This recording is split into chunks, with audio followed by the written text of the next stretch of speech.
mundo ya conoce al Premio Nobel de Paz 2022. El encarcelado activista bielorruso Ales Bialiatsky y las organizaciones Memorial de Rusia y la ucraniana Center for Civil Liberties son los ganadores por su lucha por el derecho a criticar al poder y denunciar crímenes contra la humanidad. Según la Organización de Medicina Forense de Irán, la causa de la muerte de la iraní Mahsa Amini ocurría tras haber sido detenida por la policía de la moral por presuntamente utilizar mal su velo. No se debió a golpes, sino a una dolencia previa. El documento contradice la versión de la familia. Ampliaremos desde Teherán. Y la tasa de desempleo en Estados Unidos cayó en septiembre respecto a agosto, aunque expertos consideran que la Reserva Federal necesita un estancamiento laboral para no seguir subiendo las tasas de interés y evitar caer en recesión. Buenos días, bienvenidos a una nueva emisión informativa de France 24 en español. Muchísimas gracias por acompañarnos como todos los días. Soy Santiago Aristía y comenzamos con una de las noticias que sin lugar a dudas está marcando la jornada de hoy. Y es que el mundo ya conoce al Premio Nobel de Paz 2022. Hablamos de uno de los más esperados de los que otorga el Comité Nobel noruego con sede en Oslo. Y los premiados fueron el bielorruso Ales Bialiatsky y también las organizaciones Memorial de Rusia y la ucraniana Center for Civil Liberties por su lucha por el derecho a criticar al poder y denunciar crímenes contra la humanidad. Bialiatsky fue detenido en julio del año pasado en medio de una campaña gubernamental contra opositores y ha seguido muy de cerca la represión por parte del gobierno del presidente Alexander Lukashenko. Memorial es una iniciativa ciudadana surgida en los finales de la Unión Soviética para investigar crímenes, aunque fue suspendida tras la invasión de Rusia a Ucrania, mientras que el Centro para las Libertades Civiles ucraniano se dedica a investigar de manera independiente las violaciones a los derechos humanos y a combatir la corrupción. De esta manera recibieron el premio algunos de los ganadores. Escuchemos. Esta fue una noticia muy grande, no la esperábamos. Personalmente ni siquiera sabía que nuestra organización había sido nominada. Esto es un paso muy grande para que el mundo sepa de nosotros. Sé que la propaganda rusa tiene influencia, diciendo que los ucranianos están abusando de otros ucranianos y rusos. Pero todo el mundo democrático ha reconocido el terror de la Federación Rusa contra el pueblo y los territorios ucranianos. Vamos a conocer ahora en el siguiente informe preparado por Luis Muñoz algunas de las reacciones ante este premio que llega en un contexto de muchísima tensión a nivel mundial con la guerra en Ucrania marcando la agenda internacional. Veamos. Un premio Nobel de la Paz al activismo postsoviético.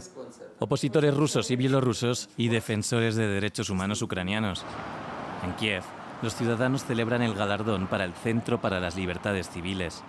Ucrania se ha ganado el respeto de la comunidad internacional. Es genial y creo que no será el último reconocimiento. Como bien dice este señor, el mundo mira a Ucrania y a aquellos que hacen oposición en Rusia y Belarus. Lo demuestra el tuit de enhorabuena del presidente de Francia, Emmanuel Macron. El Premio Nobel de la Paz honra a los defensores inquebrantables de los derechos humanos en Europa, artesanos de la paz. Saben que pueden contar con el apoyo de Francia. Distinta es la opinión en Belarus, después del premio para el activista bielorruso Ales Bialiatsky. Así habló en Twitter el ministro de Exteriores, Anatoly Glas. En los últimos años, una serie de decisiones fundamentales, y estamos hablando del Premio de la Paz, del Comité del Nobel, se han politizado tanto que, disculpe, Alfred Nobel se revolcaría atormentado en su tumba. Pero la oposición no solo viene desde los aliados de Rusia. De forma sorpresiva, Mikhailo Podolyak, asesor del presidente Volodymyr Zelensky, protestó por el galardón a Bialiatsky y a Memorial, la organización rusa. Esto cuando el presidente ucraniano Volodymyr Zelensky era uno de los favoritos de la gente para recibir el premio. El Comité del Nobel tiene una interpretación interesante de la palabra paz si los representantes de dos países que atacaron a un tercero reciben un premio Nobel juntos. El Nobel de la Paz 2022 se ha anunciado en el día del cumpleaños del presidente ruso Vladimir Putin y después de que el año pasado un periodista enemigo del Kremlin, Dmitry Muratov, también fuese galardonado. Y en Praga, más de 40 líderes europeos se reúnen en el que es el primer encuentro de la Comunidad Política Europea. Así se abordaron temas como, por ejemplo, la seguridad, la paz, la energía y la economía europea.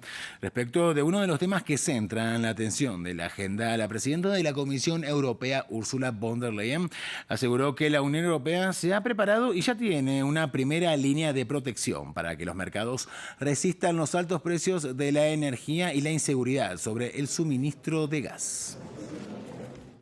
Y según la Organización de Medicina Forense iraní, la causa de la muerte de la iraní Mahsa Amini ocurría tras haber sido detenida por la policía de la moral por presuntamente utilizar mal su velo. No se habría debido a golpes mientras estaba bajo custodia, sino a una dolencia previa. Ampliamos esta información desde Teherán con nuestra corresponsal Catalina Gómez Ángel.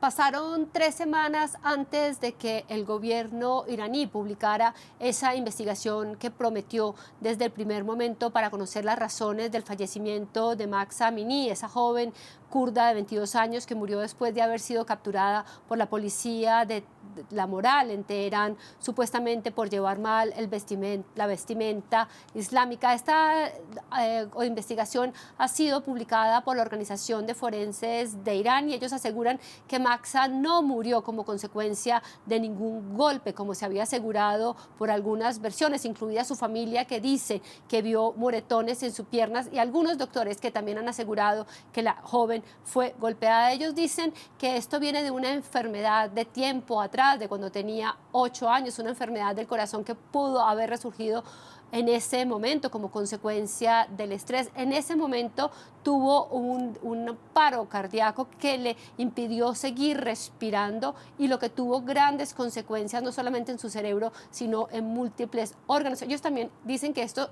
se debe a una deficiente reanimación respiratoria que vivió en ese momento cuando estaba detenida esta joven.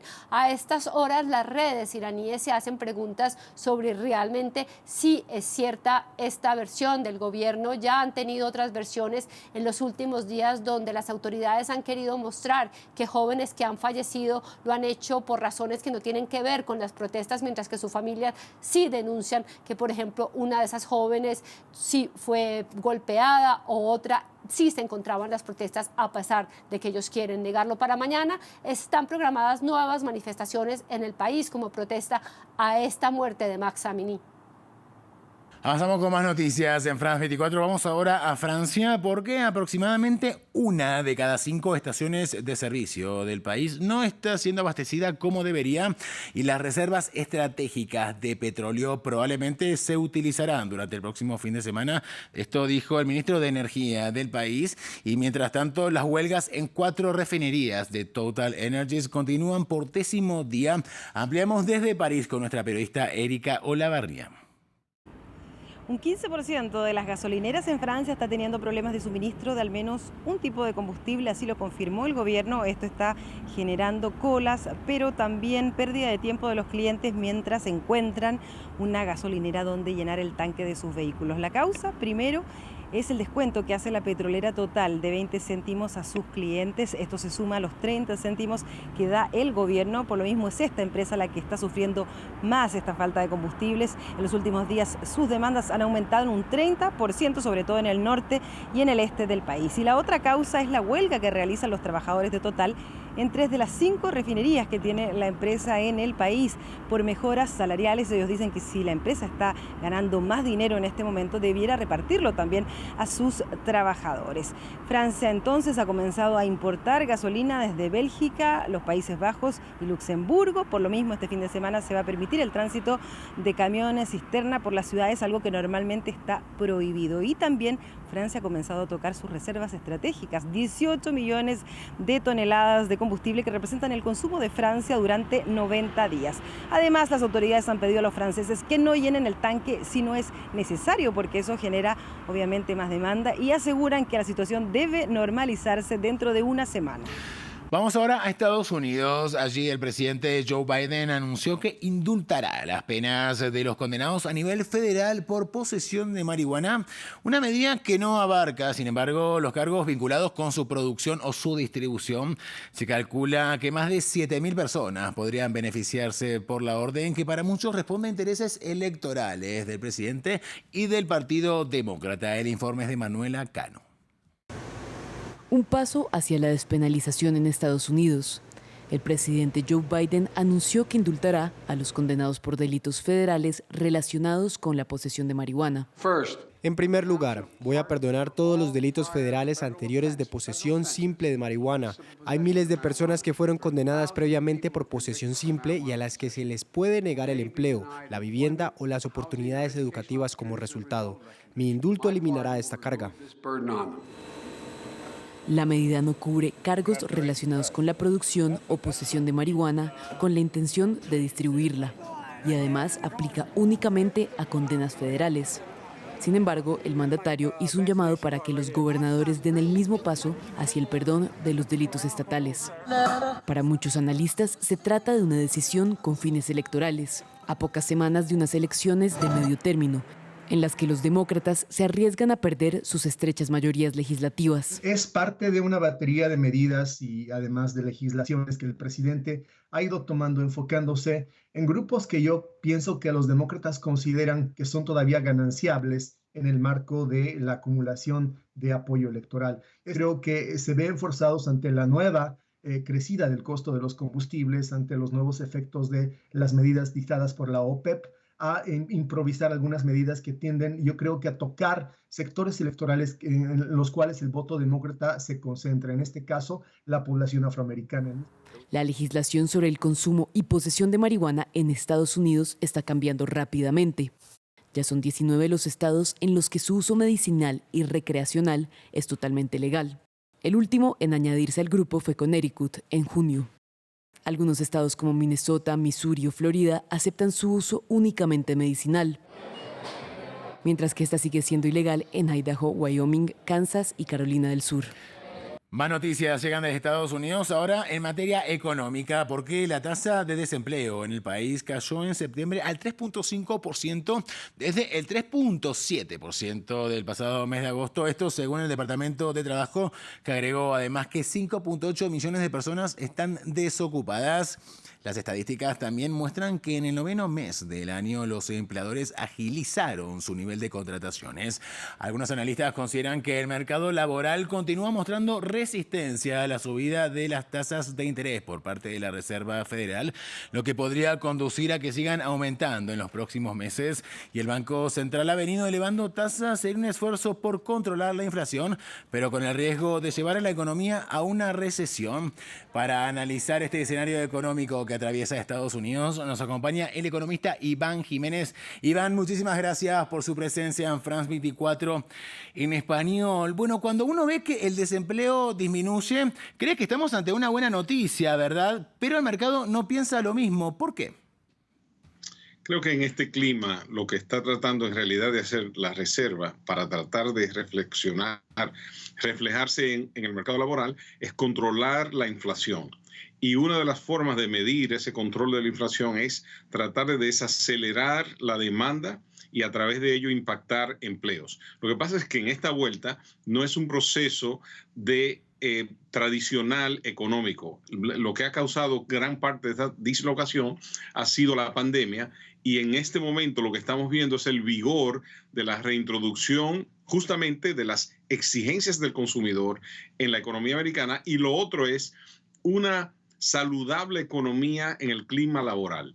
Entonces, una cosa parece ser contraria a la otra, pero no necesariamente lo es. En este momento lo que está pasando es que la economía americana está demostrando que quiere volver a la normalización, y eso se está reflejando a través de los números de empleo.